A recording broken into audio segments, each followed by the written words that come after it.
This is being sponsored by the Billings Climate Week Committee, which is kind of an ad hoc thing, which I hope will become more permanent.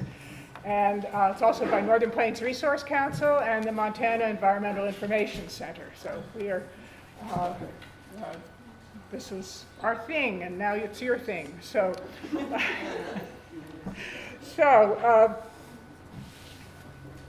we have 4 panelists who are going to talk about many different aspects of Montana's energy situation. We have Monica Tranel, who has long been involved in energy rate cases, both as a staffer with the PSC and then as an attorney. And she successfully argued the lawsuit that, however briefly, got the pre-approval law in Montana overturned on constitutional grounds. And of course, the legislature put that back. And she has been a candidate for the PSC, for the Public Service Commission, and also for the U.S. Congress. So you'll be hearing from her. She'll be talking about the rate case that's currently before the PSC and about the IRP and the integrated resource plan for the Northwestern Energy. And she'll be telling us about where Northwestern Energy is planning to take us, I guess. We also have Derf Johnson. Derf, over here.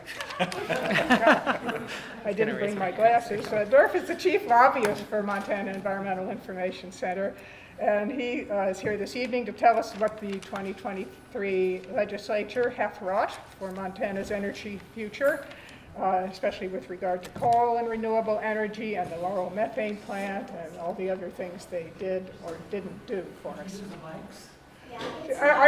Do we need them? Okay. At least I do, maybe. And it's a bottom. Yeah, it's on the bottom there. Okay. There we go. It takes a second to wake up. Yeah. Tested them both. As do we all. Yeah. After, if we say no fossil fuels, then we have to say, well, then what exactly?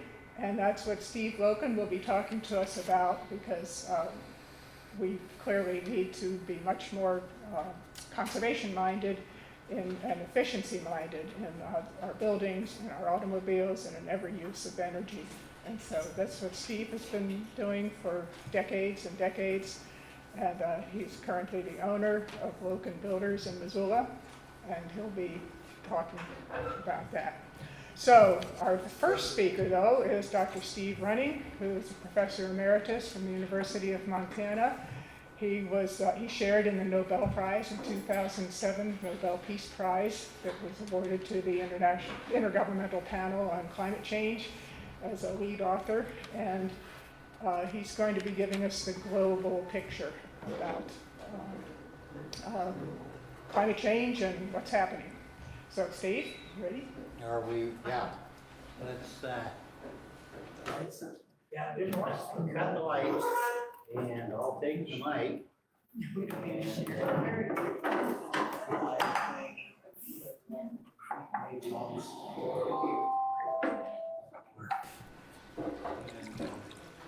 Yeah, so I guess the first thing I'll say is I'm giving a whole big climate talk at MSUB tomorrow evening. So this is just a little piece. And my task was to give the global overview of this issue. Probably most of you, okay, are going to be familiar with a lot of this, but there's some odd material that you might not have seen. And of course, this all starts with the Keeling curve, as the scientists all call it, the measurement from Mauna Loa of atmospheric CO2 that he started in 1958. And so I have it up in the corner of this slide. He was actually a friend of mine, and I'm riding up the snowball chairlift with him there. He used to describe to me that until he invented this way to measure atmospheric CO2, they had no idea how much CO2 there was in the atmosphere. they literally, plus or minus a couple of hundred ppm, they just had no idea. And so the first thing he, as his measurements started at the precision that he then was able to generate, it's a little hard to see here, but you'll probably see this in other, is the seasonal wiggle that shows in that data set. That's actually measuring the uptake of CO2 by the biosphere, by photosynthesis. And when they first saw that, they thought there was maybe something wrong with the instrument. And it was only after about 3 years of it happening every single year that he started, this would have been about 1962, that he started talking with some other earth scientists and saying, boy, that might be photosynthesis of the biosphere during the growing season, absorbing so much more CO2 and then releasing it in the winter that nobody'd ever seen that before or even thought it was measurable. So that, I still remember the first time he told me about that. They're just being stunned that this one measurement on top of Mauna Loa was actually measuring the entire biospheric photosynthesis. Is that cool or what? So anyway, this measurement started our understanding of global warming. Before then, nobody had any sense that this was an issue at all. And so this really was the beginning. And I'd have to say in the scientific world, it was about the early 1970s before there were small numbers of scientists looking at things like the Keeling curve, and they actually were a spin-off of weather forecasting models at the time, were the only attempts to calculate anything global, because we forget this is before computers, and so even the simplest calculation was unbelievably hard to do. Next slide. And so the top of that slide is cut off. If we can bring that down, because that's kind of the title of what it's all about. And this is meant to just give you a look for the IPCC reports of how climate scientists think they know about the energy balance of the whole planet. And so I like to use it as a one-slide summary. They measure CO2, just like the Keeling curve. They measure methane, other halogenated gases. They measure things like aerosols from things like wildfires, changes in albedo. All these different measurements are taken and assembled worldwide to try to understand the energy balance of the Earth. And when you add and subtract all these warming influences and then subtract the cooling influences, the final bottom line is about 2.3 watts per meter squared of additional energy being trapped by the Earth system. Well, 2.3 watts is like an old-time Christmas tree bulb. I'm not going to be able to use that analogy much longer, but you remember the old-time Christmas tree bulb, where a couple of watts and a square meter is like a tabletop. That's the additional energy that's being trapped by the Earth system right now. Next slide. And so this just shows the result in terms of the combination land and ocean temperatures going up. It's kind of hard to see. That's all the way back to 1880. And right around here, this is actually when I arrived in Missoula, U of M, 1980. And so all of this has occurred during my career. And clearly these are measurements. These aren't computer models. These are direct measurements of the weather Next slide. Now this is one that I think you might not know of otherwise, and is pretty interesting. Where's all that energy going? Now this is, I got this, the oceans have 228 sextillion joules per year of new heat. Now, can anybody relate to that number? I can't either. It's just so, it's nonsensical, really.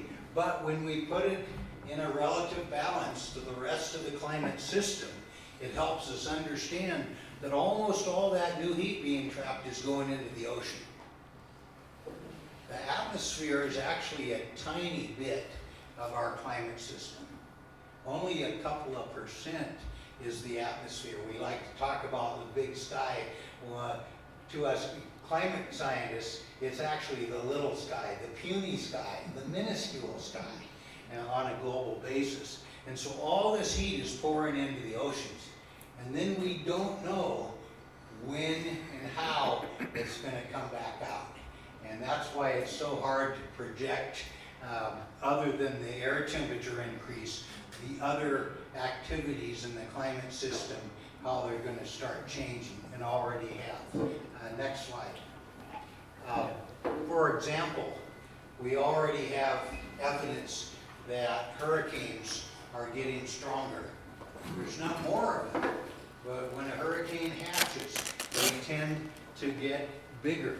The number of Category 5 hurricanes is going up. NOAA's already defined a Category 6 hurricane because they know within probably 10 years the first Cat 6 hurricane will occur.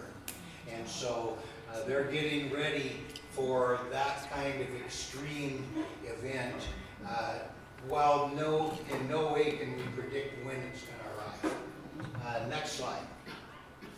Now on our end of the world, we had an equal extreme. We were probably all around for this. I mean, Portland, Oregon, 116, are you kidding me? This, and of course this was just last year, or now 2 years ago. I'd have to say that every climate scientist I talked to was absolutely gobsmacked by this event. We never imagined Portland, Oregon could ever possibly hit 116. And the illustration is we're now getting extreme events beyond what we can even predict. And that's a little unnerving, and it's just the reality. Now, this came out of nowhere. A town in British Columbia hit 121 and then burned down the next day.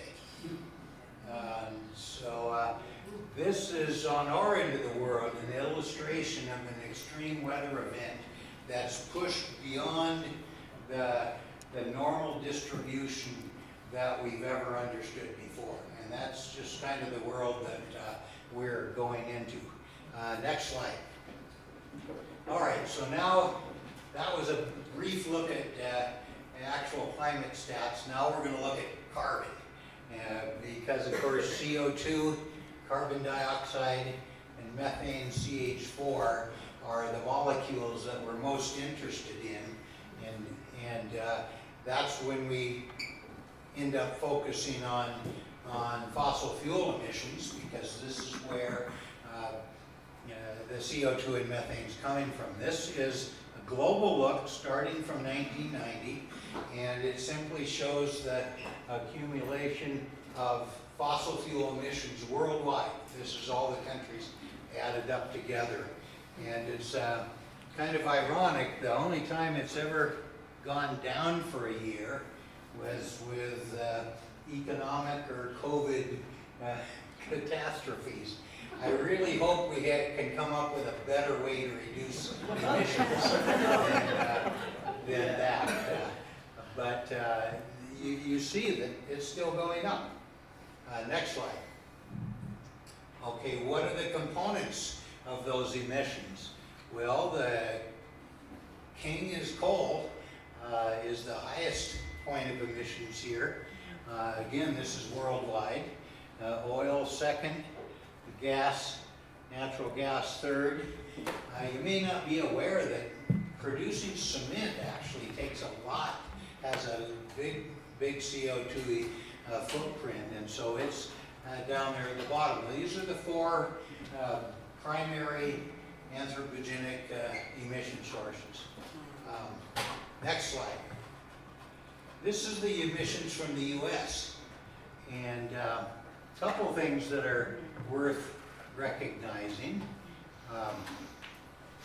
First, our coal consumption has dropped a lot in the last decade, so we're really on the way to eliminating coal from our energy production.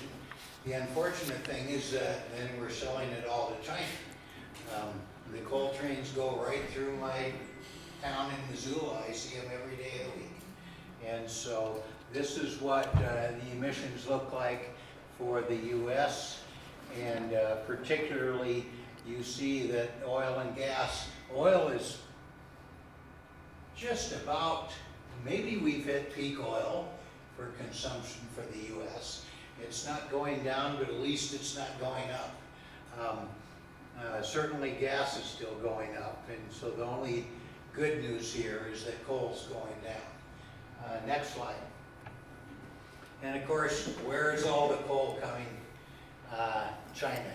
Starting in about 2000, China just went crazy.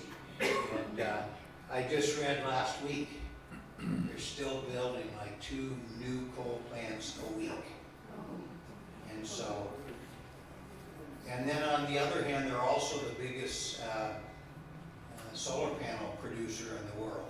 So with China, you have both ends of the stick going at once. It's such a huge country, and with such a huge population, they're doing everything. The thing that to me is so unnerving is there's nothing the U.S. on its own can do that'll solve global warming on our own. Even if we all got e-bikes and you know, the whole thing, it wouldn't be enough as long as China keeps doing this. And as I say China, I'm also meaning India and Indonesia and Thailand. And so most of Southeast Asia is still pretty much coal dominated in their electric power production. And so it illustrates that we somehow have to come to a level of global cooperation that we've never had before in the whole world. It was interesting that COVID was kind of a test bed in my mind. Where, okay, here we have a global crisis. It's seriously global. How well can we solve it cooperatively? Well, we all saw how it went. And it we did okay. We can say that, but go to Africa and ask them. And so the cooperation we saw in COVID, we have to do better for climate. And I don't know how that's going to happen, but this is the challenge that humanity has now, is to find that level of international cooperation to drive these emissions down.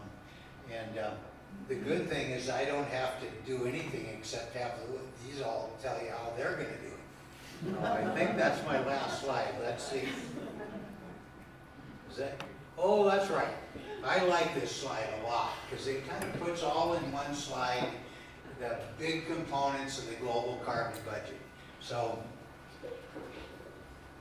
this is what we've just been talking about, is the carbon emissions from all the fossil fuels.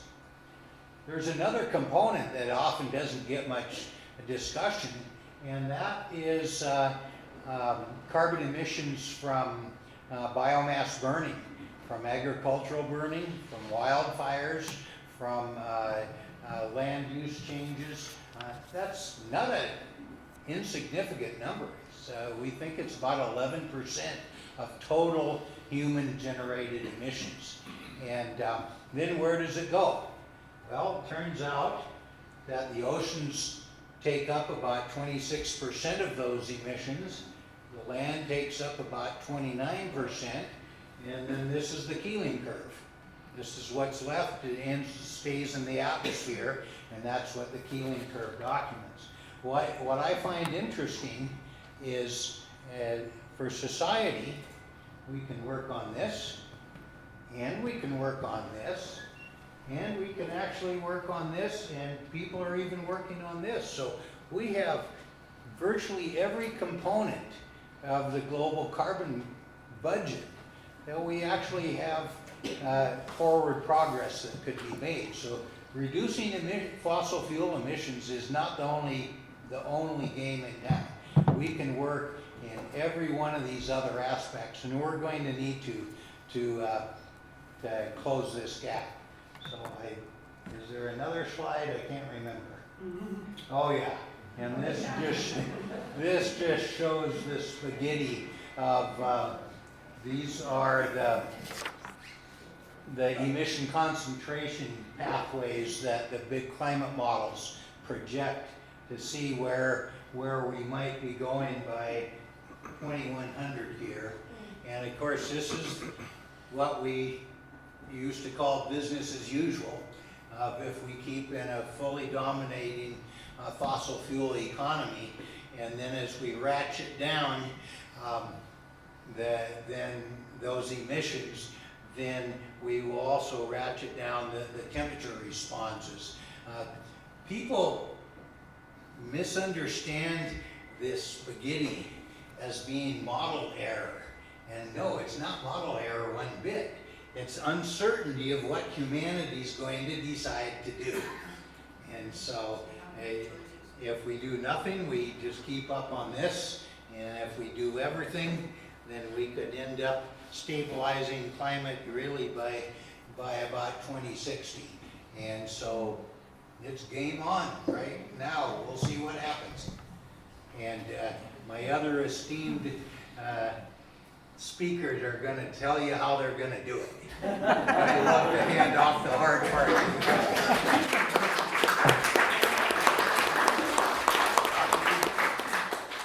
Well, thank you, Steve, for starting us off with all that.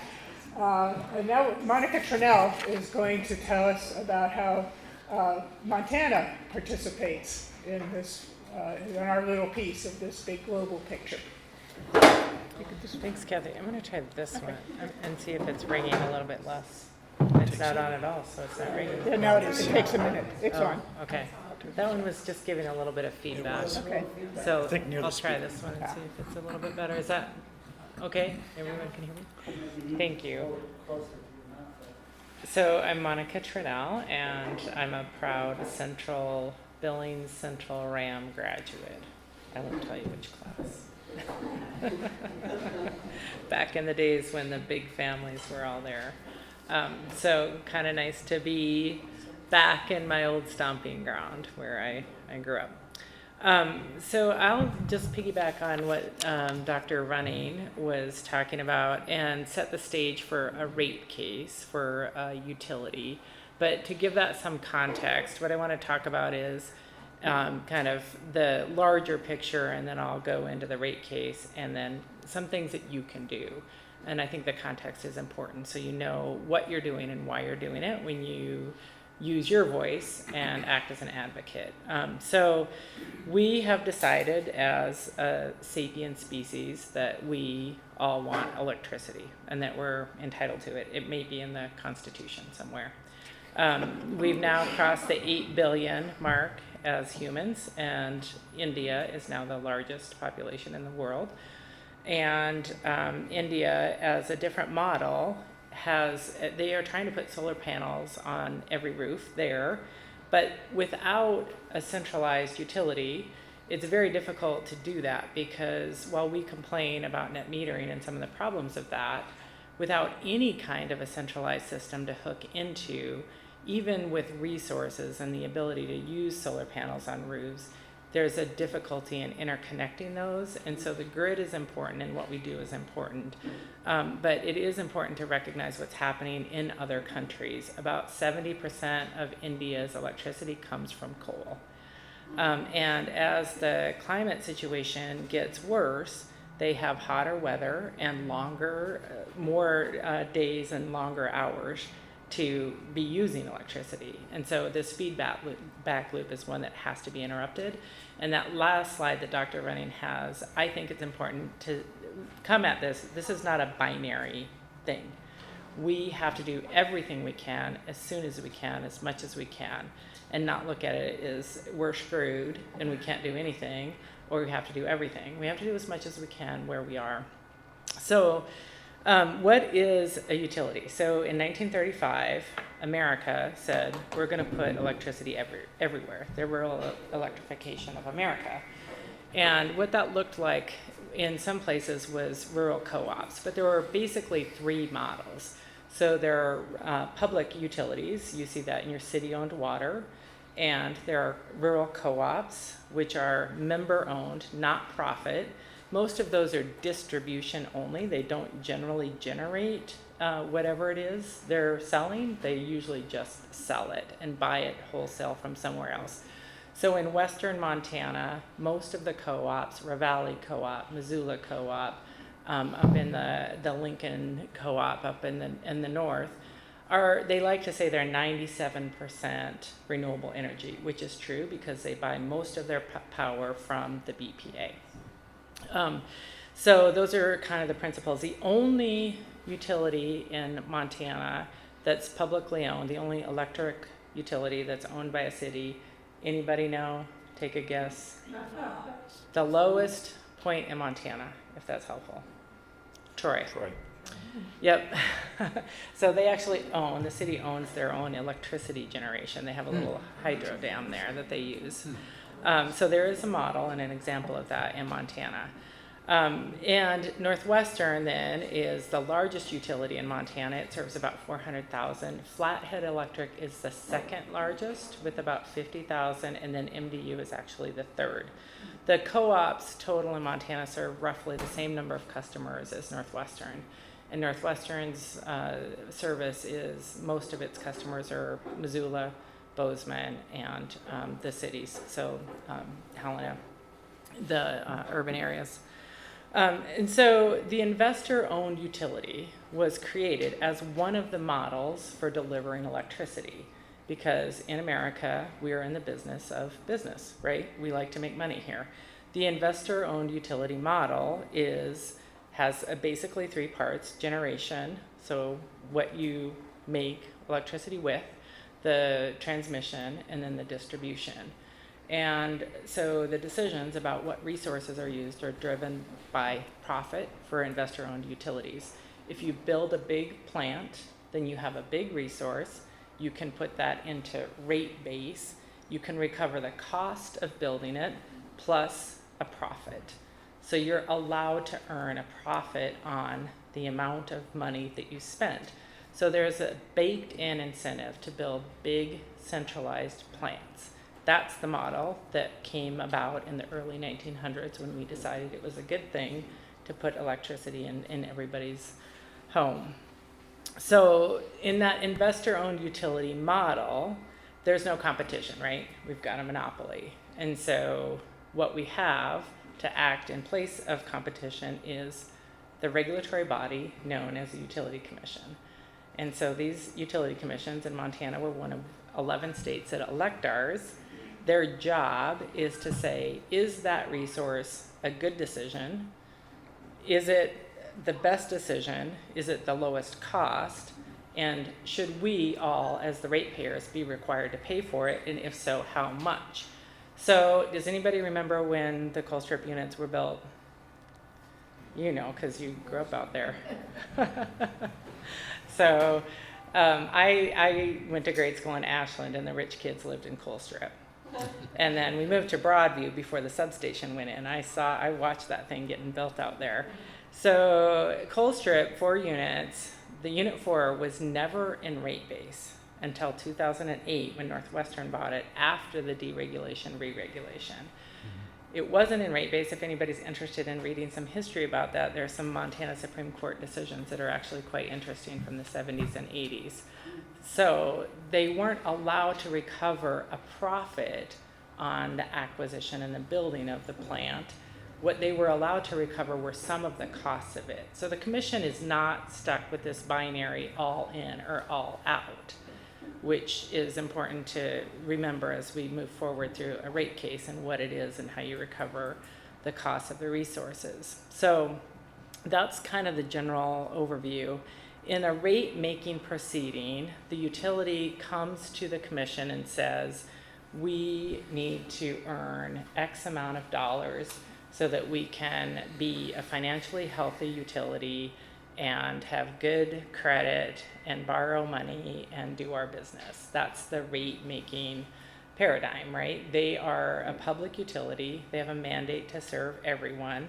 In return for that, they get it's not a guaranteed profit. They have the right to earn a certain amount of money as set by the commission, plus a profit margin on top of that. So after the whole deregulation, re-regulation, Northwestern became a fully integrated utility again and came in 2018 for the first time for a rate case as a fully integrated utility. So that was the first time since 1997 that they had generation, transmission, and distribution, and asked for the commission to set the rates for all of those as a fully integrated utility. In 2022, they filed this case asking for $102 million on the electric side alone, $70 million in what they call pass-through costs of contracts. So that's a little bit of a misconception, though, because they decide what contracts they're going to enter into and buy and where they're going to procure power. And so as one example, when Northwestern acquired the hydros that we've paid for now for the third time, the dam up in the Flathead, now known as the Solis Casanque Calypse Hydroelectric Facility, formerly known as the Kerr Dam. I did actually see Prince, the movie, in this town, so formerly known as. But so the Energy Keepers, the tribe, sells that. I'm trying to balance speaking louder and not having so I know the squeal is a little annoying. So Northwestern can acquire, there's 200 megawatts of power available from the Energy Keepers. And Northwestern has basically not bought power from them. And you will hear different arguments on either side of that, but that power is available. And Northwestern, rather than acquiring long-term power from a hydroelectric facility that was built and designed and intended to be used in Montana, they use other contracts, short-term PPAs. So when they say there's 70 million, there's nothing we can do about it, that's not quite accurate. So nevertheless, there's 70 million in that bucket of dollars that they buy and pass on to us. There is 104 million on the electric side, and then there was 27 million on the gas side. So where the rate case stands right now, we intervened 350 Montana. That Northwestern had filed earlier for recovery of the costs of building the Laurel plant under what was the pre-approval statute, which was passed in 2003 and 2005 as a way for them to show financial security coming out of bankruptcy, so they could become more than just a distribution utility. So so Northwestern asked for pre-approval. We had filed our lawsuit claiming that statute was unconstitutional because it was written only to benefit Northwestern. The district court judge agreed with us on that. Northwestern withdrew its application, decided to go ahead and build the plant anyway. And so they built, while they were in the process of building it, I think Derf will follow up a little bit on where the status of that is right now. But then the Montana Supreme Court, after the legislature had passed a statute fixing what the unconstitutional part of it was, the Montana Supreme Court issued a decision overturning the district court in somewhat of a unnecessary decision. I thought the legislature had already changed it. But what was the important piece from my perspective is that what pre-approval does is shift the financial risk for acquiring any kind of a resource onto us, the ratepayers. And so by filing the lawsuit and having Northwestern say, we are going to build it anyway, Northwestern effectively said, we will bear the financial cost of building this resource. And I think that's an important piece of it, because as we follow on what we heard from Dr. Renning, there should be a cost for emitting carbon. We are now in a moment where we have to solve for zero carbon emissions. That's the issue we have to solve for, and we can solve for that. And there are lots and lots and lots of kinds of things we can do. Human ingenuity, we can do this. But when we're chasing money and then we have an investor-owned utility model that's driven by profit, and they can build a big gas plant and recover all of the costs of it without having to pay for any of the costs that may be attributable to emitting carbon, not to mention the methane portion of it because of the pipelines that go into it. So if you look at what are the costs of this plant, so what we have done by shifting this from a pre-approval docket to now what Northwestern is saying, they are going to bring this plant in under and ask for recovery of the cost of it under a used and useful paradigm, which is a traditional one that Colstrip was evaluated under and rejected. So they have to show that it's used and it's useful and it was prudently incurred. That's the legal standard. Right now, they are saying they only intend to operate it at 25% capacity. So why are we building a $300 million plant that they intend to operate once in a while? And what is the purpose of the electricity? And using, by the way, natural gas to generate electricity in 2023 is another question that we should all be asking, right? So what are the costs? What are the true costs? Why did they incur it, and who is paying for it? And I think as you think through what your advocacy might be and how you can talk about this, I think those are the important things. And so talking about, is a centralized investor-owned utility model to deliver electricity, does that fit in today's world? Is that the best model we can come up with? Is there another option here? What kinds of resources do we have if we're solving for zero carbon emissions? And how can we use the grid as a resource? I mean, Montana is 800 miles across. The wind's blowing somewhere, pretty sure. So I think there are lots of ways to come at this problem, and I think if we take what this is really about is that money piece of it and say, this is an entity whose mandate is to increase profit for their shareholders, to chase quarterly profits. That's their mandate. They're not doing anything wrong. They're not bad people. They're doing what they're mandated to do, which is to deliver money for their shareholders. And the job of the people we elect to stand in our stead and guard that door is the commission. And so we need to make sure that our elected officials are doing their job, and that's where your advocacy can make a difference. This is a historic rate increase by a factor of 10. The highest increase before that, the last one they asked for $35 million, they settled for, I think it was $6 million. Now, the settlement that's before the commission is $82 million on the electric side alone. That doesn't include the 70 million plus the 20. So this is a historic rate increase. And then Northwestern has said in a year they are coming in and asking for at least not less than $300 million for recovery of the gas plant. So this is a moment where this can have political ramifications. There is a moment. I mean, we have to see the opportunity here, right? If this is really about money, then is this a good use of our money? Is this a good use of our resources? And if not, then what are the alternatives? And how are we driving the commission to ask the right questions? Have you considered the impact of carbon? What other resources were considered? Why not? And so I know, Derf, you're going to talk about the IRP process. And so I guess I would just say, in wrapping up kind of this piece of it, and I'm happy to talk more about the specifics of the rate case. So right now, we had the hearing in April. Northwestern filed its opening brief with the large customer groups that it's reached a settlement with. And then we have until next week to file our response briefs, and then they'll file a reply. So we expect a decision in July. I will be surprised if the commission doesn't approve the settlement, but our advocacy is that, they consider the other options.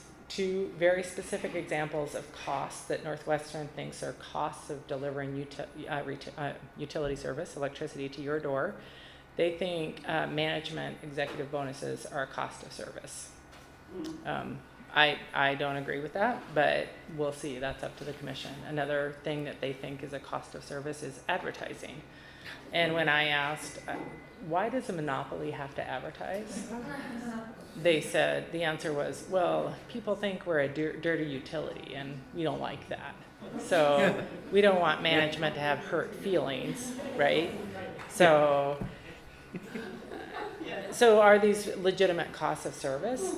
That's the job the commission has. So utility rate making is, you get in the weeds and you say, is this a cost of service? Is it legitimate? Is it used and useful?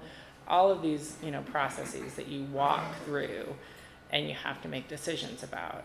It's overwhelming. In this case, Northwestern just said, you know what? We're going to back up the truck and dump a load of documents at your door and you guys sort it out. And by the way, we want $200 million. So, this is the PSC is the smallest agency. The Consumer Council is constitutionally created. It has a handful of people. Their budgets are tiny. And so who are the interveners? There's no budget. I did this case on a contingency fee for $350, but the interveners these are not, these are people who are funded by you. And so you have these nonprofits intervening and trying to advocate and scraping together, well, we'll take this piece and we'll take that piece, and a commission that's elected. I mean, the utility holds all the cards. So trying to sort through that, make a record, we were fortunate to have Dr. Running be our witness, and I think did a great job in explaining to the commission, when you're evaluating complex systems, you need to be sure you've got the right information so you can make a good decision. And it's okay to not understand what is getting put in front of you. But I think always, always, always follow the money. So who has an incentive for what outcome and why?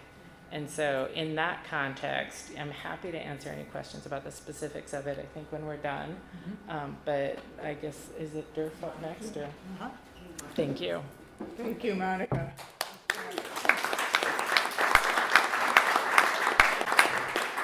I'm so glad what you said about the advertising, because what they're really selling us is complacency.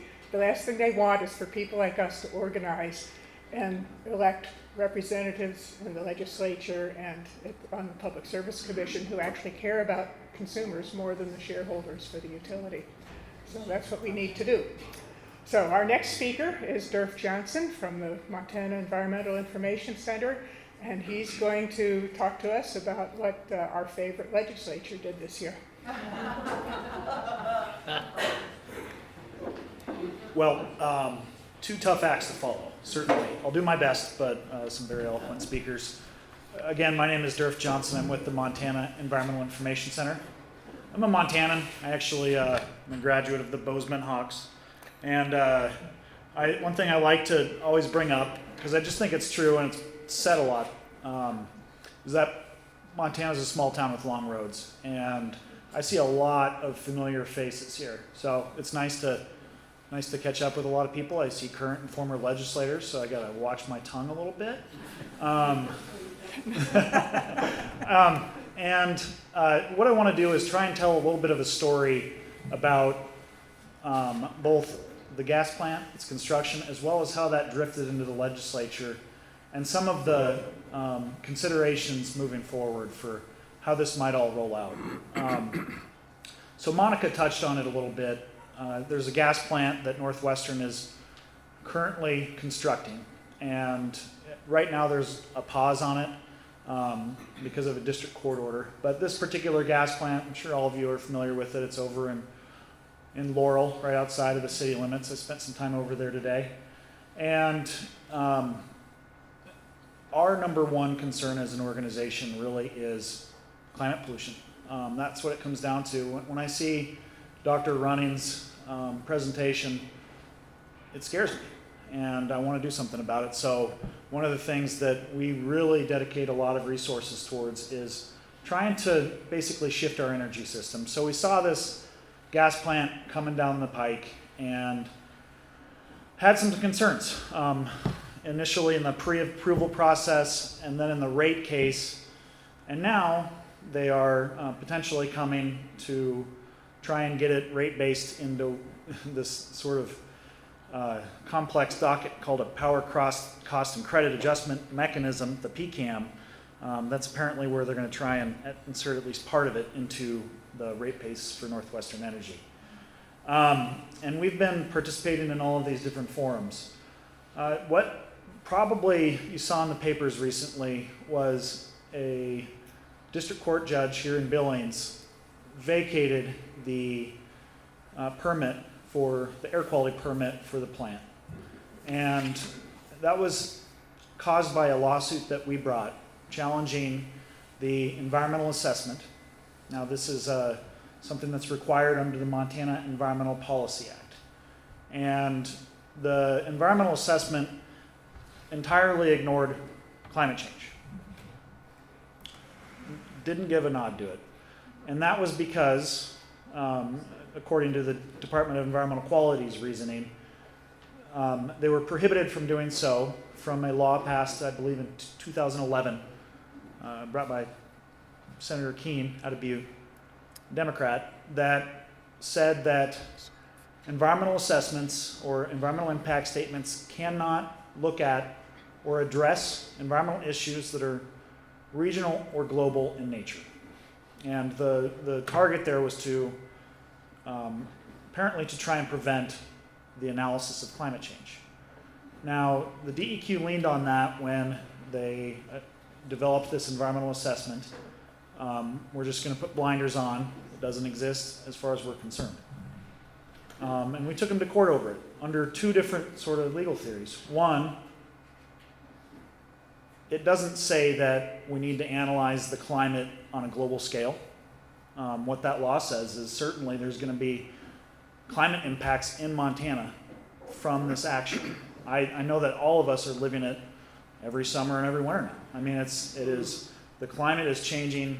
The science is very clear on that. And two, if in fact it is a law that prevents the state from actually looking at climate change, then it's unconstitutional.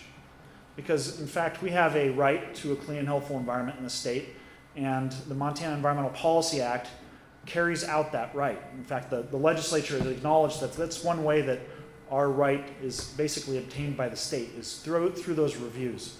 And the judge didn't get to that constitutional question, which is a really common thing to happen. He just went straight to the statute, and he said, based upon the plain reading of this language, the Department of Environmental Quality should have really dug into this, into the issue of climate change, let alone just at least acknowledge it. And so, along with that ruling, he vacated the air quality permit, and that has halted construction at the Laurel methane plant at this point in time. The status of that moving forward is that the company has basically requested a stay of the vacature. And I know this is getting a little legalese for you, but basically they're saying, Judge, or Montana Supreme Court, let's put this vacature on hold until we can get a ruling on the merits. There is a lot going on with this plant. We're currently under construction. Unfortunately, in my experience, those stays of vacatures are more often granted than not. And I'm guessing that will probably happen, although it's Montana Supreme Court, we'll see. And of course, this pretty controversial decision happened right in the middle of the Montana legislative session. And legislators like to legislate. And so we were put in a position where a number of different bills were introduced that somehow would try to overturn that specific ruling. And the bill that sort of bubbled to the top was HB 971, if I recall the correct number there. Now, this bill was similar in concept to that previous statute, regional or global in nature, but it really zeroed in. It said the state, you just can't look at climate change. You can't look at carbon emissions. It's not something we're going to have the state take a look at. And that passed almost immediately after it was signed into law. Northwestern Energy and the Attorney General, who is has intervened in that suit, filed a basically what we call a notice of supplemental authority, basically saying this case, this needs to be reanalyzed. The law's changed, and so that is ongoing. It is a big fight, but what I can tell you is that there's a few different considerations here. The first being that, going back to that constitutional consideration, I really believe passionately this is the major issue of our time. And if the Constitution cannot require the state to consider, let alone mitigate, climate change, then we have some bigger problems. This is an enormous problem. And so a law that pointed and that sort of prohibitory towards analyzing it, I would hope that courts would frown upon it, and it's certainly something we would consider bringing a constitutional challenge on. Absolutely. The other thing is that right now, well, not right now, but relatively soon is, in Helena, Montana, is going to be the first climate trust case, children's climate trust trial to occur in the United States. And basically, for those of you that are not familiar with it, it's, I believe, 10 or 20 kids, minors, who brought a lawsuit against the state, basically arguing that the state of Montana has not just a responsibility, but a duty to address this issue, to consider it in its actions and its policies. And I would, 971 was also, that bill was also inserted and injected into that case as being something that would change the dynamic, and the case should be dismissed because the state no longer wants to consider it. In my mind, it's like you're being even more egregious in terms of what the state's responsibility is rather than addressing the concerns of the kids. So this is a fight. And I guess where I want to leave the gas plant conversation is not that if it's built that it's a loss. I think we went into this sort of knowing that this particular fight would be hard.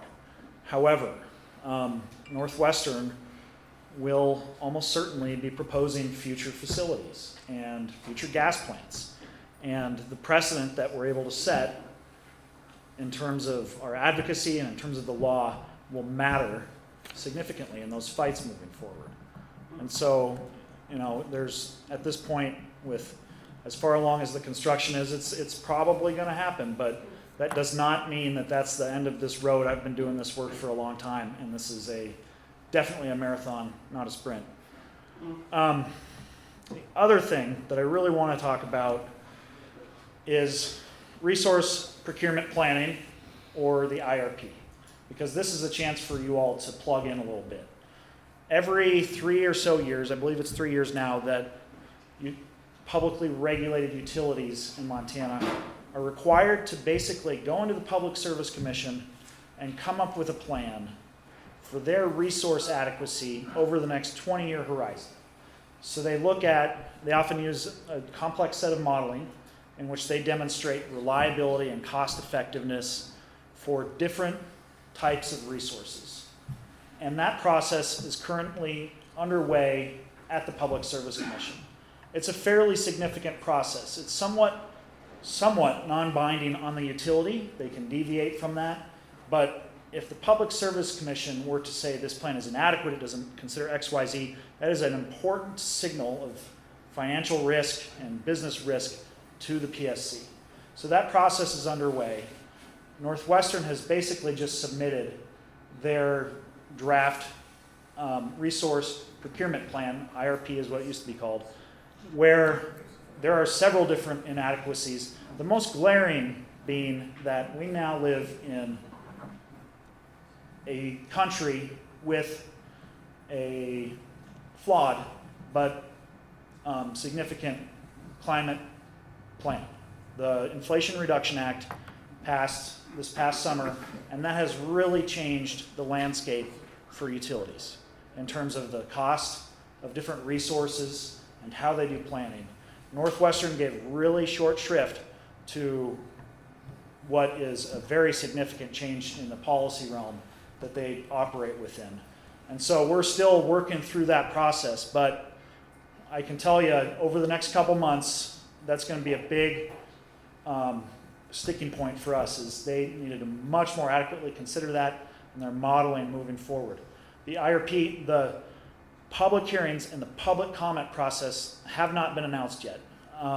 But over the next couple of months, there's going to be public hearings. They usually do them in some of Montana's major cities. In addition to in Helena, they might have some online ones. And that's an opportunity for the public to participate and to make your voice heard. And you don't need to get on there and talk about resource adequacy or rain fencing or what have you. You can just say, climate change is my concern. That's why I'm here. I'm a customer of Northwestern Energy. They need to take this into account. This poses a business risk, a financial risk. And that is absolutely valuable testimony. So I would really encourage you all to participate in that process. Once they do announce those public hearings and those the comment period, we'll certainly be engaged in trying to get folks to show up and turn out. Katie Spence, our Wonder Woman, will definitely make sure that people who are connected with us on social media and in our emails will know when it's happening. So to leave it, one more thing I would like to say is show up to the legislature if you care about this stuff. It is one of the most accessible legislatures in the country. I'm sure many of you know your legislators. Show up, talk, try and influence the process. That's what it's there for. And so that's all from me. I'm going to pass it on to Mr. Loken next. Thank you all for inviting me here.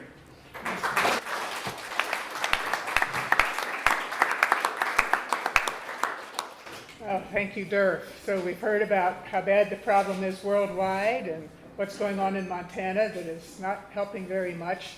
But there are some things that can help a whole lot, and one of them is, of course, conservation and efficiency. Steve Loken is the owner of Loken Builders in Missoula, and he's going to tell us what we can do if we're not going to use so much fossil fuels.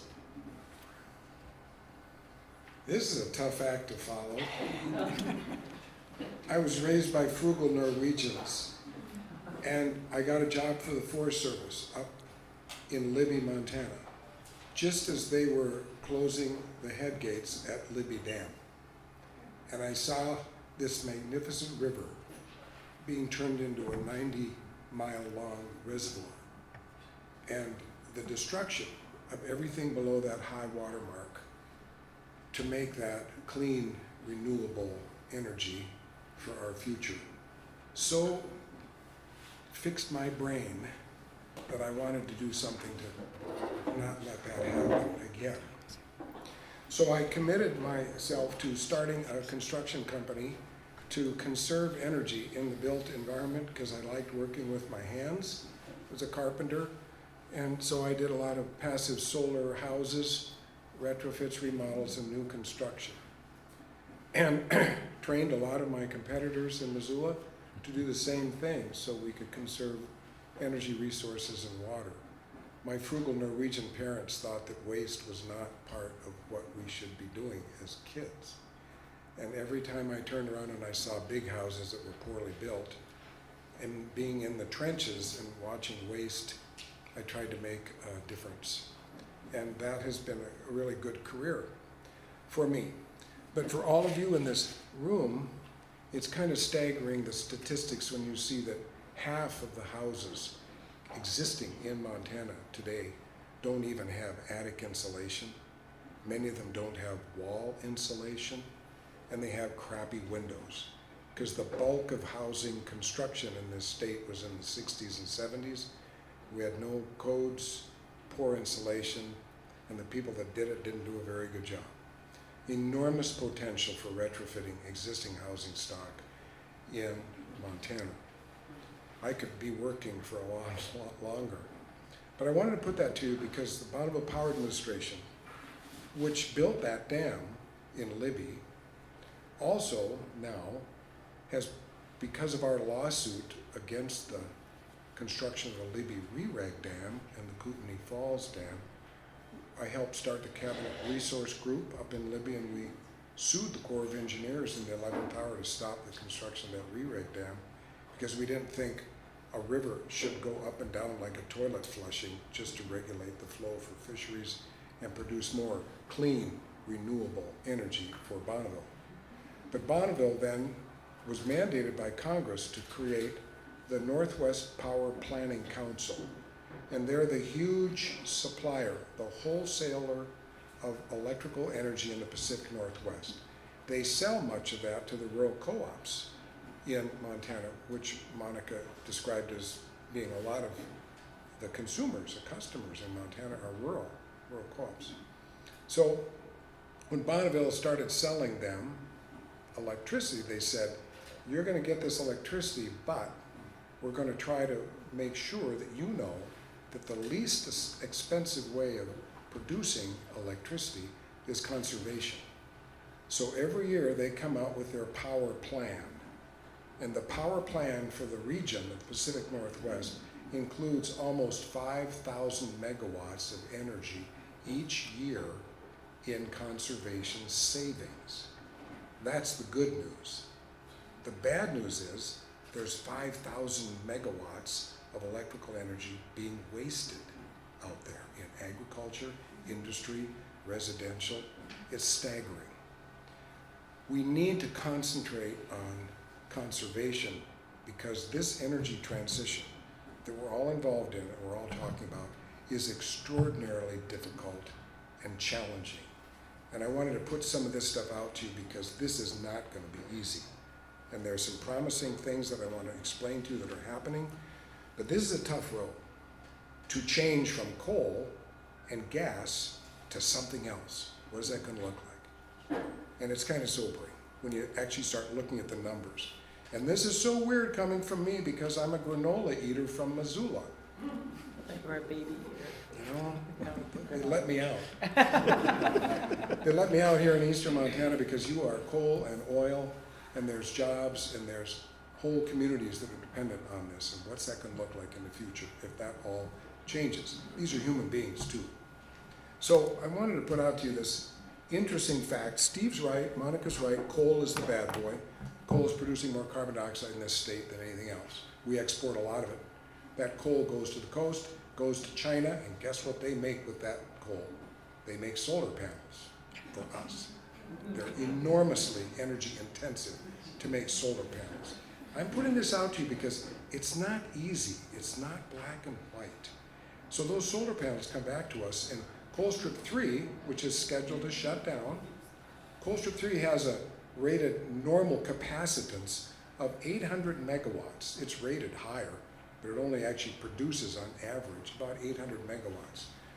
That's a lot of juice. It's a big plant. If you shut that down, to replace that base load energy in this state, you're going to need almost 2 million solar panels that are made in China to replace that base load. And because they only work in the daylight, right? If they worked all the time, you'd only need 1 million solar panels. Because they work only in the daytime, we need 2 million. If you want to complement that with wind, we need 27,000 windmills just for Colstrip 3 to replace that. 27,000 wind generators because they only work when the wind is blowing. And they have shutdowns and they have intermittency factors that are not just regularly producing the megawatts that they're weighted for. These are engineering things that I kind of want to put in because they have to be talked about. Somehow it's not battling those guys and us guys. We have to think this through collectively in this room to find the solutions. I'm freaking out about it, but I find glimmers of things that are successful and can work. So I'm going to share some of those with you. This is going to be challenging to make this happen. So that's wind and that's solar. With wind, big controversy right now is each wind generator has almost 4 tons of rare earth metals in it for the magnets.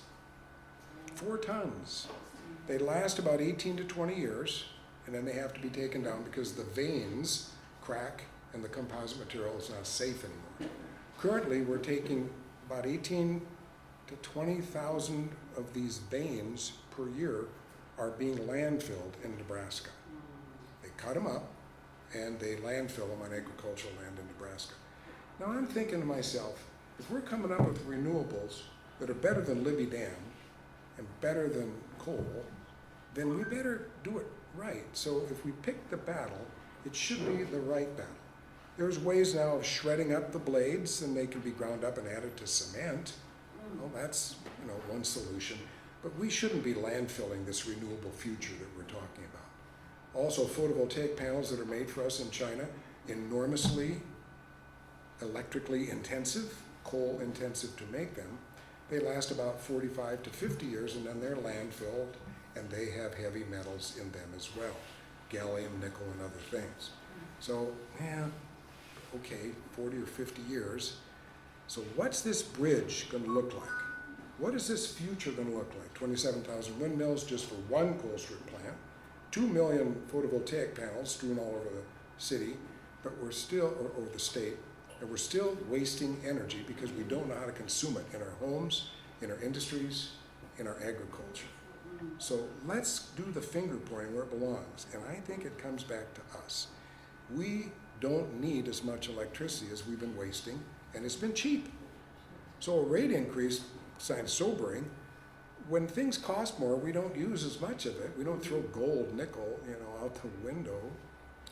So consumption of a resource is always inversely proportional to its cost. More expensive means I'm going to save things and not use it as much. So that's a factor that we need to be aware of, but also there's low-income people in the state that can't hardly afford anything. 1/5 of utility payers in the United States right now can't afford their utility bills. 1/5 of Americans can't afford their utility bills. So a rate increase isn't going to help them very much. So we're looking at conservation, we're looking at alternatives, and this energy transition are going to be problematic. And I told you that Bonneville Power has been able to find each successive year for the last 40 years, 5,000 megawatts of conservation energy that they can resell to the co-ops and to the region because they're retrofitting agriculture, irrigation, houses, factories. They're finding ways of doing this. And it's expensive, but it's the least expensive way of generating electricity because they save it over here and they sell it over here. They don't need a new nuclear plant. They don't need a new dam. They don't need a new wind generator. That's what's the least expensive alternative, is conservation. And we have room to move in this state for a lot of conservation. Also, I wanted to point out some of the things that are happening with the grid. The reason coal plants are going down is not because of climate change and we don't want to burn coal anymore. They're aging out. We built them 45, 50, 55 years ago, and guess what? I'm a builder. Things don't last. They need to be maintained. They need to be fixed. Bearings, turbines, all this stuff, they blow out. And now we've got air pollution regulations that mean they need to be retrofitted so they don't spew stuff. That's expensive. So they're aging coal out. The good news is, hey, great, a dying, aging coal plant doesn't produce carbon dioxide anymore. Whoopee. But what's going to provide our base load for electrical generation that we keep relying on? What's that going to look like? So right now, and I'm just putting this out there because I want you all to listen to a guy that's really trying to save energy and make a difference. I love this state, you know. But when you see a gas turbine plant going up and gas produces half the carbon dioxide emissions that coal does, that looks pretty good to me.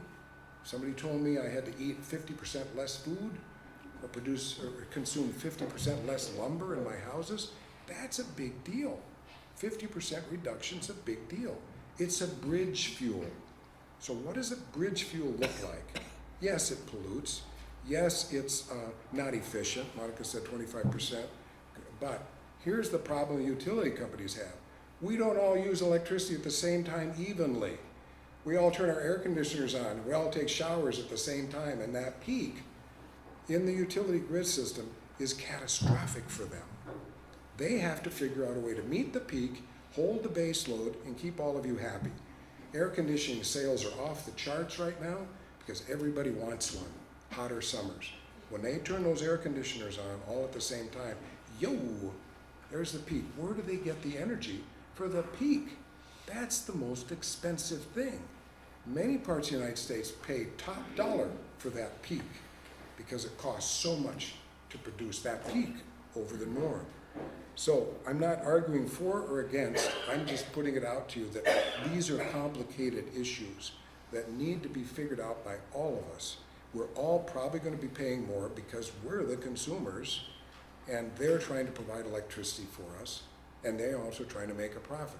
We can make choices by using less of that resource if we choose to. The other thing that's happening more and more is batteries.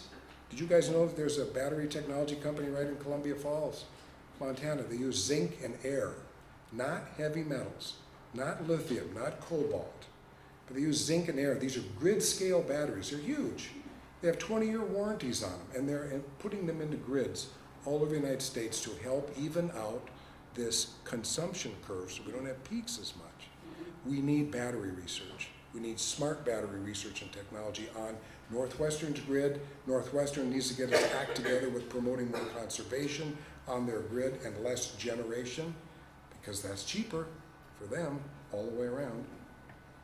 The other thing about batteries, the research and development that's happening in battery technology is fascinating now. And if we can get away from rare earth mining and rare earth metals to produce these batteries, ultracapacitors and barium titanate, there's some abundant materials in the Earth's crust that are not rare earth metals, that don't require extensive mining and energy consumption in the mining to extract tiny little bits of lithium or cobalt.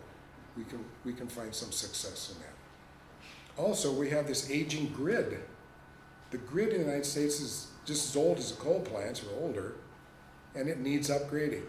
But we have centralized distribution, centralized generation, coal strip.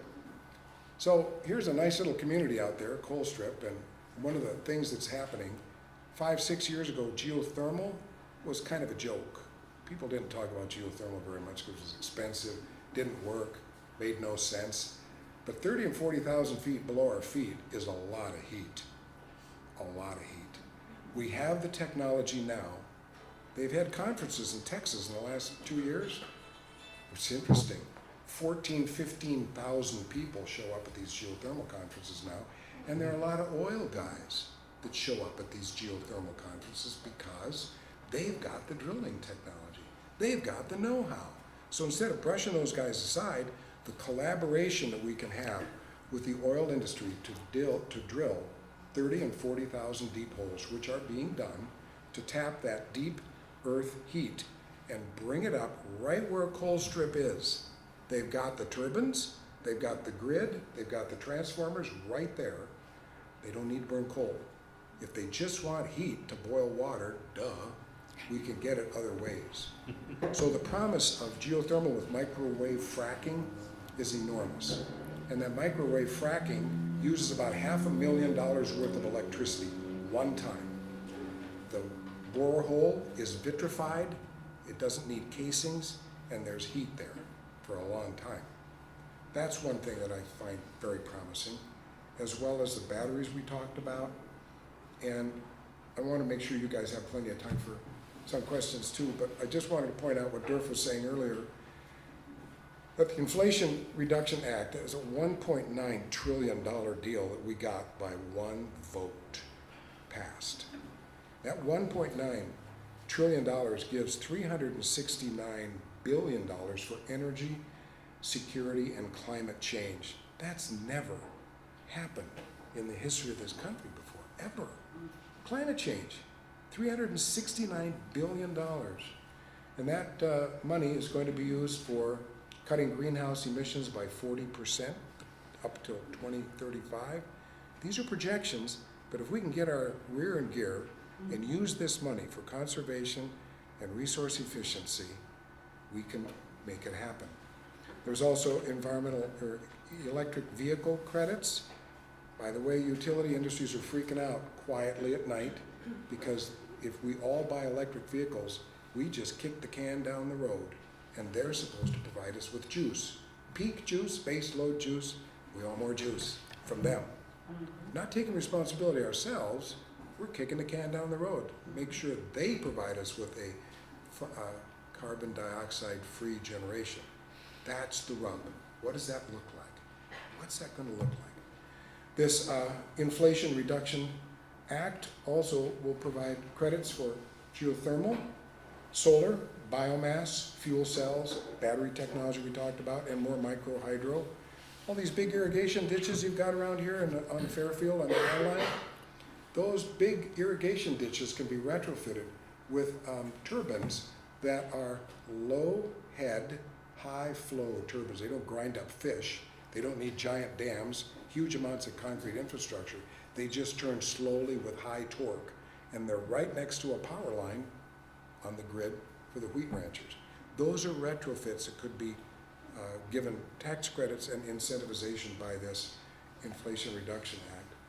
We also have home energy efficiencies up to $3,200 per year to retrofit your house. Put some attic insulation in, better windows, wall insulation. We could do our share because our houses were built a long time ago. Nobody cared. It was cheap. Well, if you want your kids to have a future, maybe insulating your house today might be a pretty good idea to reduce your demand, because it's going to be hotter and hotter summers. I'm not worried about winters anymore. I'm Norwegian, I like cold. But these hot summers, I can't stand this. It's killing me. Anyway, the other thing is there's $9.6 billion for rural co-ops, and the incentives will be for them for energy efficiency and renewables.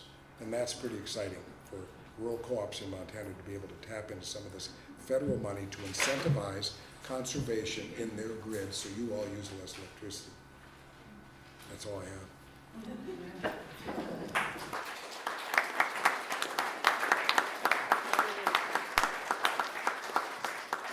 Thank you to all our panelists. We're going to get to questions in a minute, and I'll tell you about that. But first, Tom Tao has asked for a moment to speak to you. Okay, I want to make sure that everybody is aware of all the other things that are happening on this Billings Climate Week. We've already had several, but I think this is the third one. But in addition to that, tomorrow we're going to have two things. First of all, at 11 o'clock, St. Andrew's Church has invited us to see their garden, their community garden. And there'll be some discussion with Steve running at that time as well. But the main event is tomorrow night. And I hope everybody can go. Get a hold of your friends, make sure they all know about it. Because that's the main thing. And Steve is going to give his main presentation. He's not going to hold back all those slides that he didn't show today. He's going to give those. They'll see it all. And that's really, really important. So that is tomorrow night at Petro Theater, 6 o'clock for the reception. You can meet with him in person. And at 7 o'clock is the main program. So please come. And let me go on and finish. Then we go on because the next day at noon he's going to Columbus and give a program there at the Congregational Church. And he'll be back here then in the evening at 5:30 at Pub Station. The movie that has been referred to already today, right here, is the Youth v. Gov. That's in Montana's version of is held v. Montana, where some of the youth in the whole country, but in particular in Montana, are suing the government on the basis that they're the ones that need to have that clean and healthy environment in the future when they get older and when their kids get older. And that's the case that is being brought. It'll start next week in Helen, I believe it is. And that case, the documentary will be at Pub Station at 5:30. And again, Steve Running and Ricky Held, one of the plaintiffs, will give a little introduction, maybe something afterwards as well. And then continuing on, there will be a meeting of the Yellowstone County Emergency, what's the rest of that? Emergency group, anyway, on Thursday, and Steve Running is going to appear before that. They're concerned about what are the disasters. Emergency Disaster Fund Committee. And anyway, he will be speaking at that organization and with them. And then he is the other anchor of the week he was invited to be one of the table heads at the Food for Thought in the Billings Public Library on Thursday evening. If you have a ticket for that, it's a fundraiser, so it's a pretty expensive ticket, but nevertheless, it's part of this. We like to think it's all part of this whole thing.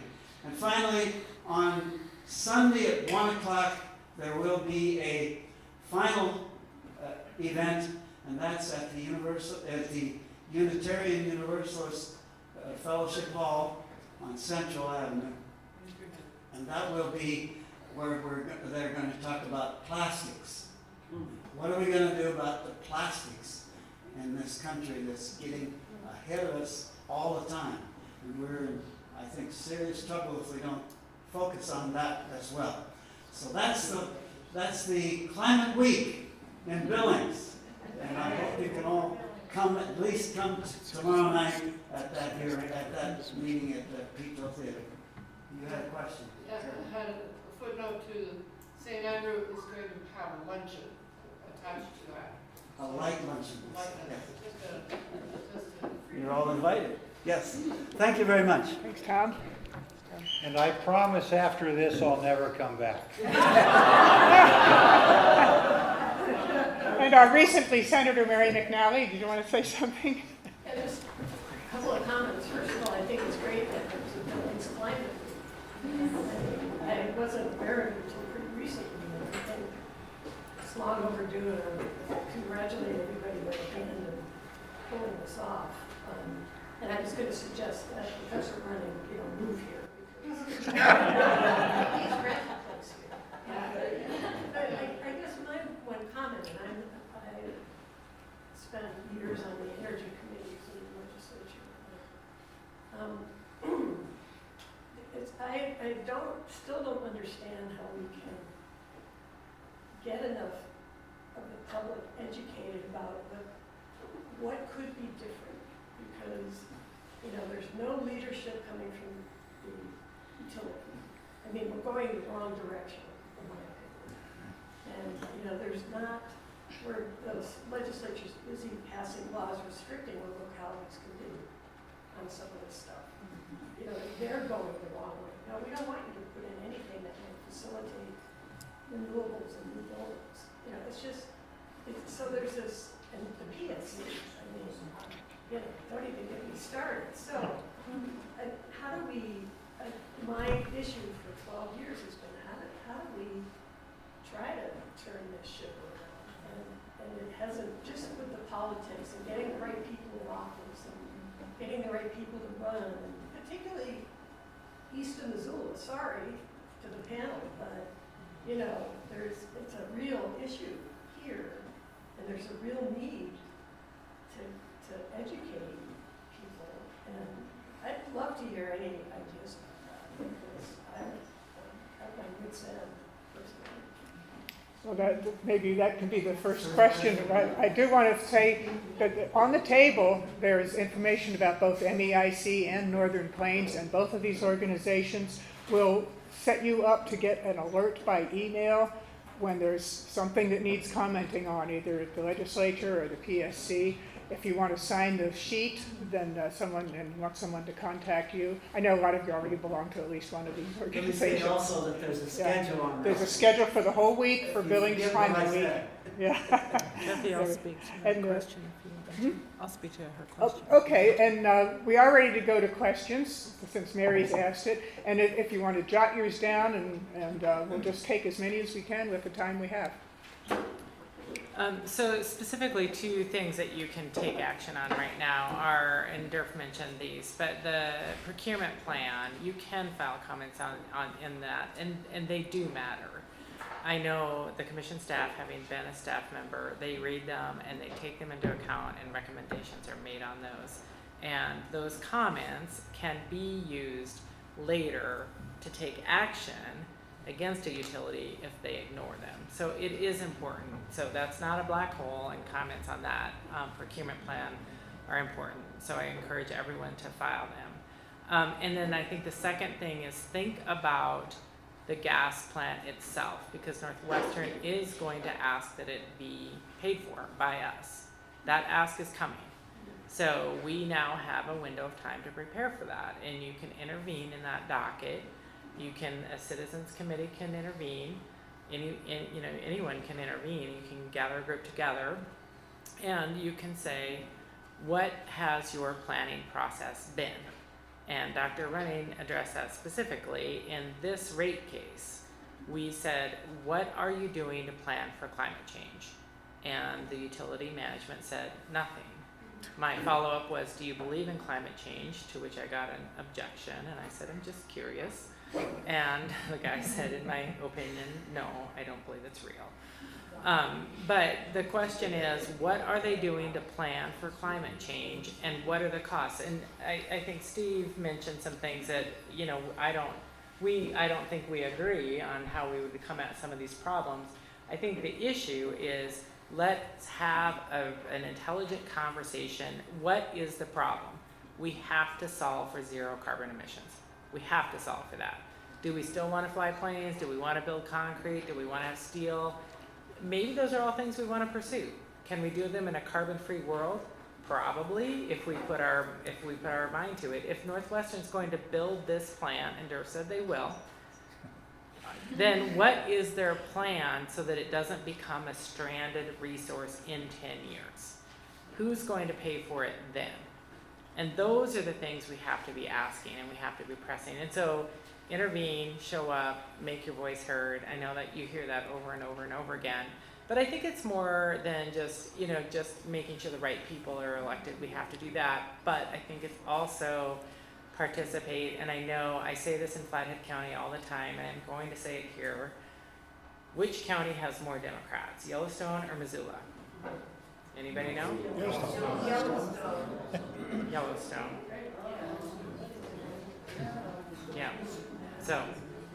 Just that they're not as many. I also think one thing you could do with Northwestern Energy, isn't this gas plant 200 million? Oh, closer to 3. 300 million. Ask Northwestern Energy what $300 million worth of conservation would get them. It's just a question. That's a lot of money.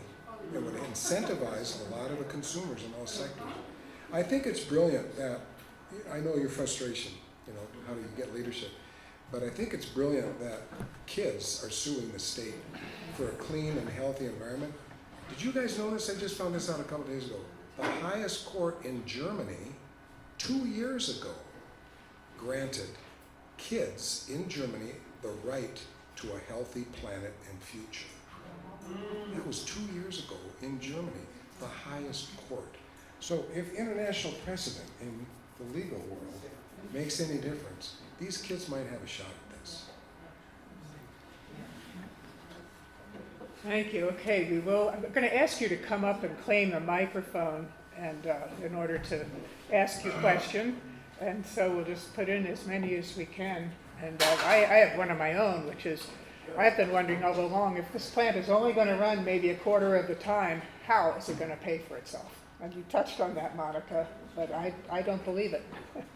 Well, to be fair to the utility, so they intend to operate it at a 25% capacity factor because they are solving for the peak load problem that Steve identified. That is what the utility would say is we have to deliver in the extreme climate moments. And so their answer is to bring on this plant that they will deliver at these peak load moments. The counter to that argument is, did you consider the regional resources that are available in the transmission grid and how that could potentially solve for that same problem? And were the variables and the inputs, did you correctly analyze the other alternative resources that are available? So those are the countervailing arguments on that issue. And I have one more. Are they going, since they're talking about us paying for the plant, any generation that Montana's not using and they're selling elsewhere, are we getting the money back? I think that needs to be presented to them because we're paying for the plant. And so anything extra that we're not using, we ought to be getting it back. And how is the Public Service Commission going to make sure that happens? That sounds like a good comment to file with the commission. Oh, okay.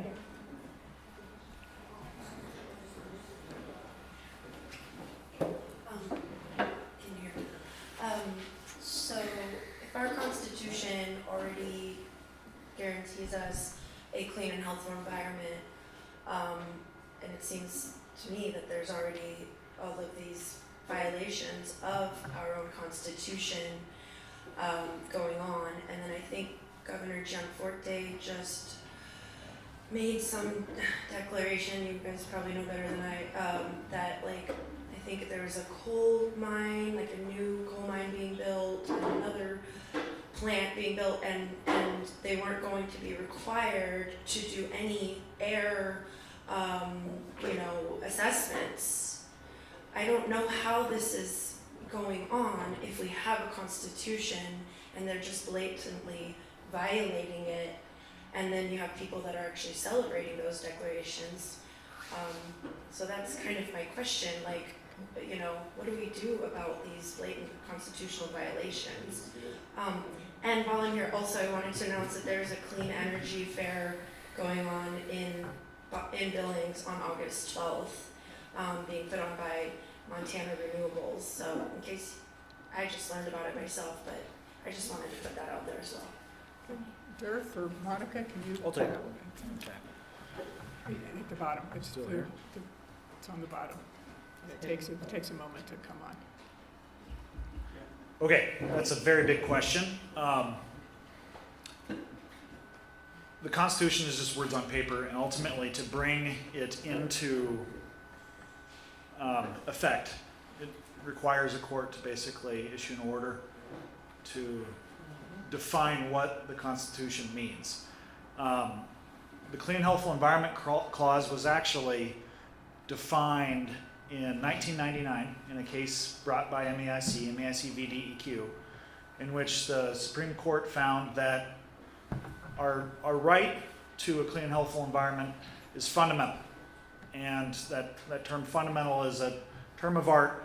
Or a term of legalese. What that means is that that particular right cannot be violated unless the government demonstrates a really compelling reason for doing so, and it's narrowly tailored. And so when you're talking about breathing life into the Constitution and how you might enforce that constitutional right, it's tricky, and it often involves a lot of considerations. I'm not sure this particular Supreme Court is the best one to have another big clean and healthful environment case. And so there's some reticence in terms of bringing some of those big cases. Another problem is that Courts often are unwilling to dig into the Constitution if in fact they can come to a legal conclusion before that. And that's sort of one of the canons, is that if they can issue an order based upon the statute, they won't even get to a constitutional question. And so that often is a big barrier. That being said, this, the Children's Trust case is a really big deal. There's certainly going to be some sort of result out of this. It's going to be a significant case. And in addition, I think that having really strategic lawyers to bring those important cases is really fundamentally the one thing. You line up a really important set of facts, and you have a good law. And so not every case is worth bringing, as much as it might frustrate people, as much as you see the injustice that may be occurring.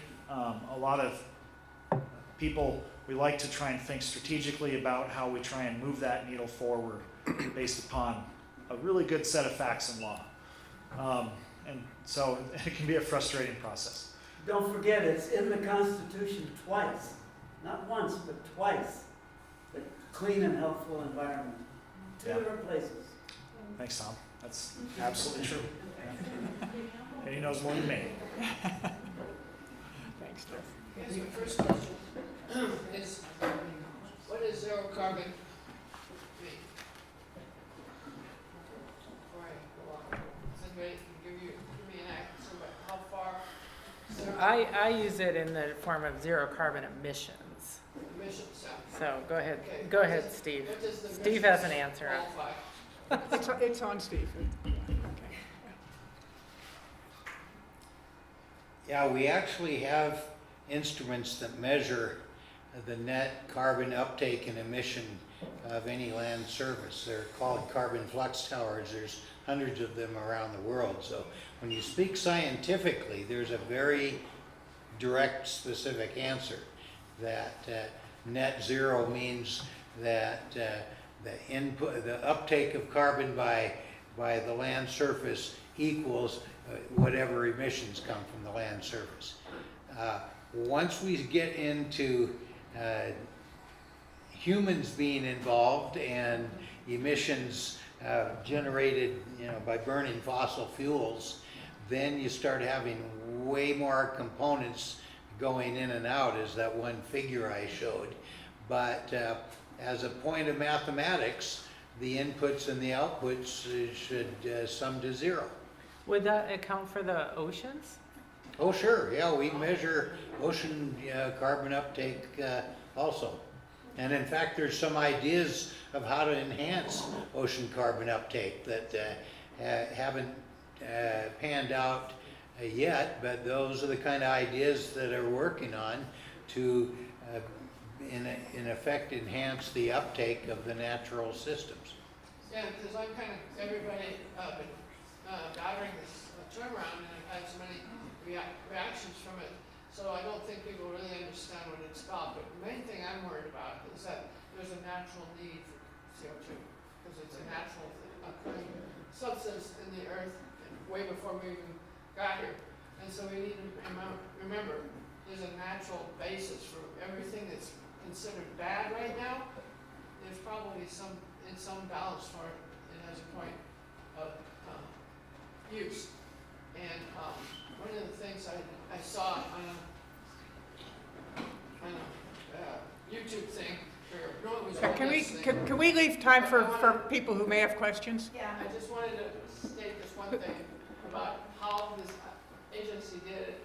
They defined it, they were going through different things, what is making it happen, and then the solution, and then they went further and said, okay, is our solution going to cause another problem? So this framework is probably good for everybody who's going to be looking into the situation to kind of have that framework in mind, because you'll get a better understanding of the whole problem. Okay? Chris, were you wanting to, and was there a question over here as well? Okay, Chris. Okay. Mine's quick and easy. It's for Monica. And did you say that there's a generation plant by Kalispell that has energy available, but Northwestern is not buying it, instead they're building their own plant? Did I hear that right? So what I was talking about is a hydroelectric facility, which was formerly known as Kerr, that was sold in 2014 when Northwestern bought the hydroelectric facilities, the dams from PP&L. It's a 200 megawatt facility, and it's the Solis Kasanke Calypse, which is owned by and operated by the Energy Keepers, the tribe. So they now are selling that for money. They're a merchant operator of that 200 megawatts of electricity. They've contracted 45 megawatts of that over a 15-year power purchase agreement to Seattle. So it's going out of state. But that is part of the Northwestern, formerly the Montana Power Transmission and Distribution System. It was designed to, it's generated here, it was designed to be used here. And Northwestern has not purchased electricity from the Energy Keepers. And I asked Northwestern management why not in the rate case, and they said that the Energy Keepers had never bid that into the portfolio. So there's a little bit of, who's doing what, but that nevertheless, the reality is there's significant electricity available in Montana.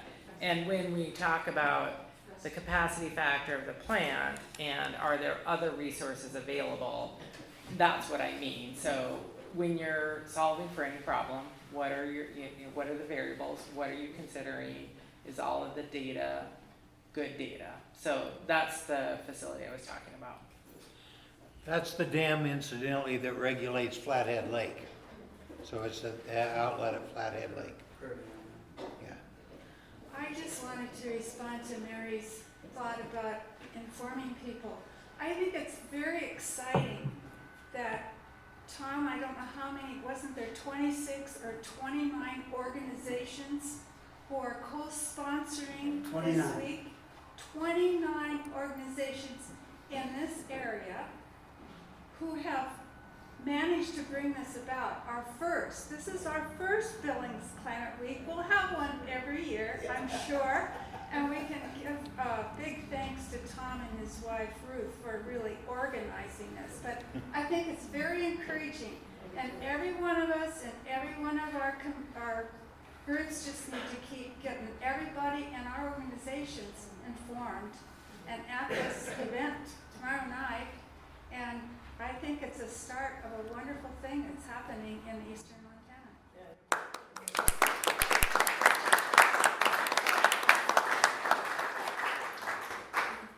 The Inflation Reduction Act had $1.5 billion in it for urban forestry, and a good part of that was for social equity, but also for climate change. I was just wondering if Dr. Running could talk specifically, if you know much about urban forestry. I assume you do. And how that affects that a good urban forestry program in general can have on helping reduce climate change. Is this going still? It should be good. Yeah, okay. Oh, yeah, all right. I haven't looked at the exact language of the bill, and so I can't in a real specific way comment, but in a bit more general way, you remember in that one slide that I show the pieces of the carbon budget and that land carbon sink. That land carbon sink is planting more trees and growing more native ecosystems, and particularly in urban settings, there have been study after study that shows how much trees in the urban setting cools that microenvironment. And so you really get not only a carbon sink from that tree's carbon uptake and growth, but you get a very big improvement in the microenvironment of that street. So I think it's a good example of where planting trees really pays off in multiple ways. And just because I'm a forestry professor doesn't mean that I'm prejudiced on this topic. But I think that money spent in planting trees in urban settings will give us multiple paybacks. Can I offer something? Yeah. I want to say something about Okay. that too. Once you're done. Oh, this is apropos of nothing that Steve just said. I do want to say, because you've been asking what can we do, one of the conversations that I think is really important and is really relevant in Yellowstone County specifically is to address this sort of false notion that we have to choose between labor and an environment. And often at the legislature you see labor testifying in favor of Northwestern, and I've had a number of conversations with them, and I think, we have to figure out how to have good jobs for people in a world that we can all live in. And so this is a conversation that I do think we can address, and go meet with union people, talk to them, figure out, when you're saying, what can I do? Having really direct conversations with people who feel kind of entrenched, but who know that that's not the future. Those are important starting points, and so I think reaching out and making sure we're all in this together.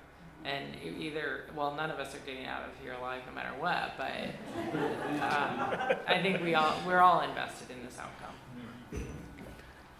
In that exact same vein, on the Inflation Reduction Act, one of the really interesting and compelling things about it is that it focuses on not just making clean energy cheaper and more desirable, but also has a number of different social considerations built into the bill for places that are defined as energy communities or on reservations that are federally recognized, where normally you would get an incentive for constructing a, say, wind facility, a production tax credit.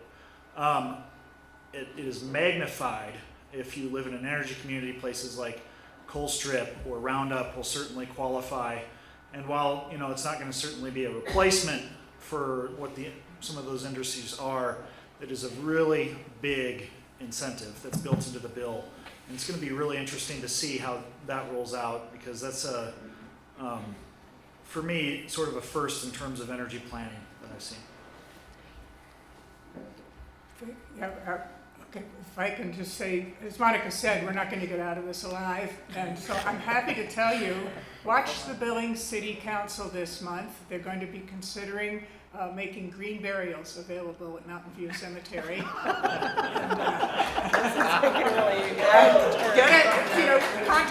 Contact your city council member and ask them or members and ask them to support this. And it is a small thing, but when you do it, you've given it your all. So. If I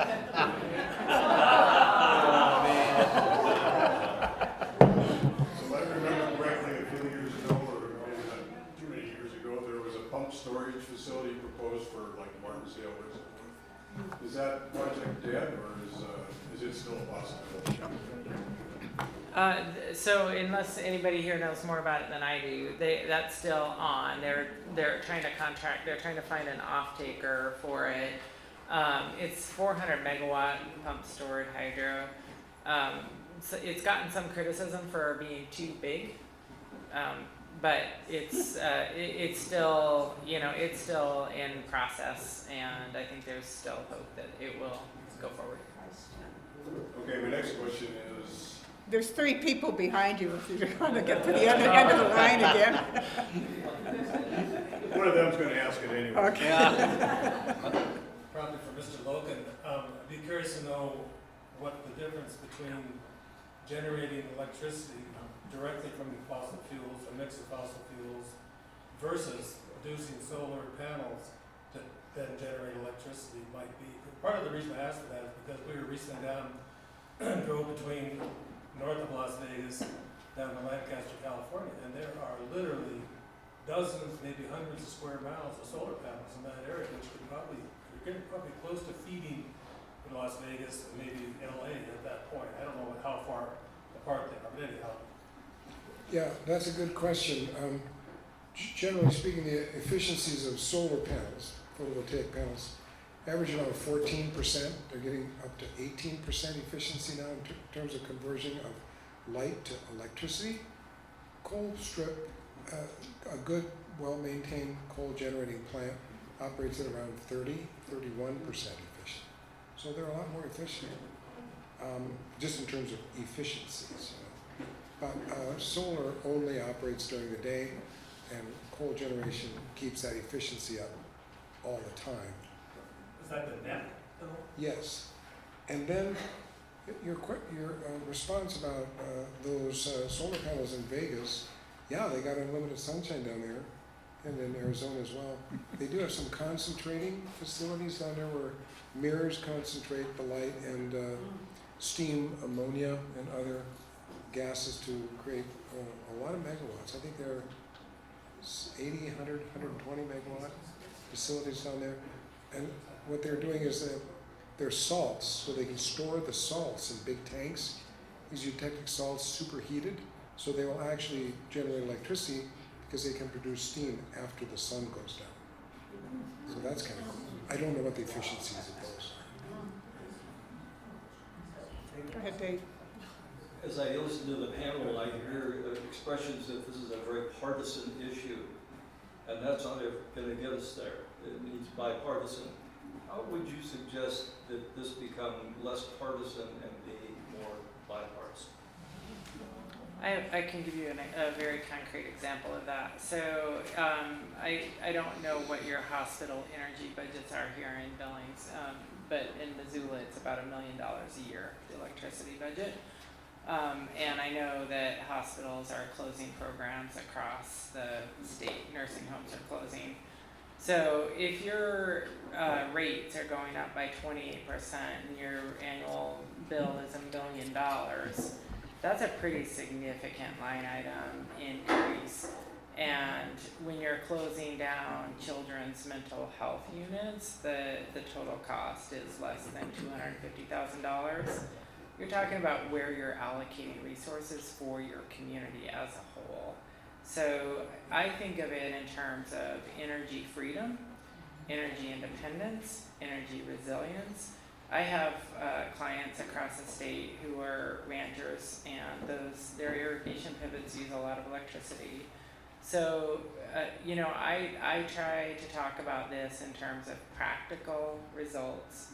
How can we figure out how to use less electricity, pay less for what we do use? I asked one of my 85-year-old ranch clients, do you actually care what powers that light switch when you turn it on? And he said, no, I just want it to be cheap. And it worked. And so, for me, having traveled the state a lot, I think this is about how we are together as humans, and I see a lot of hope in this. But I do feel like those are why the conversations that we have among each other and with each other and with labor, they have to be real. And, I think some of the noise about, if, I was on a pretty conservative talk radio show talking about this, and, I get hammered pretty hard, and one person said, well, these mines are terrible, and, you're just shifting and I think we all have to be straight about what is the problem we're solving for. We have 8 billion people living on a finite planet. So how are we going to use our resources? And if we can't sit down and try to figure out a solution, acknowledge that there's a problem, first of all, which I think is part of it. But I think, do we want to have do we want to take care of our old people in nursing homes? Do we want to keep them open? So those are some concrete things that I try to work through. Is let's talk about practical solutions to use less, be frugal. My parents were both born in 1933, super frugal. And so can we get back to thinking like that, maybe? Actually, hospitals can be part of the solution too. I didn't get into this with the grid and smart grid, but they're doing demand side management. And southern utility companies have such loads and peaks that they actually will do load shedding. So there'll be 100,000 people that have an electric hot water heater, and they shut them off. Electronically, they can shut them off for 15 or 20 minutes. And when they're not working and they're not heating water, you don't get cold water. The tank will store that. But that electricity can be used to meet the peak. Hospitals also have backup generators, whether they're propane or diesel or solar. And what they do sometimes is they have to be maintained, so they have to be run so many hours per year just to be in good performance. So the utility company during peak times can signal the hospital, kick on your auxiliary generator, help the grid. So there's ways that utilities can manage electronically their power locations and consumptions without building, peaking facilities. They can just shed loads periodically. I know Chris is wanting to ask another question, and maybe others too, but we said we were going to stop at 8, and we've gone a little past that. And I just want to thank all of you for being here, for your attention and your questions. And there will be more to come, especially if you join in. And I want to thank each of our panelists too for making the trip from Missoula and Helena.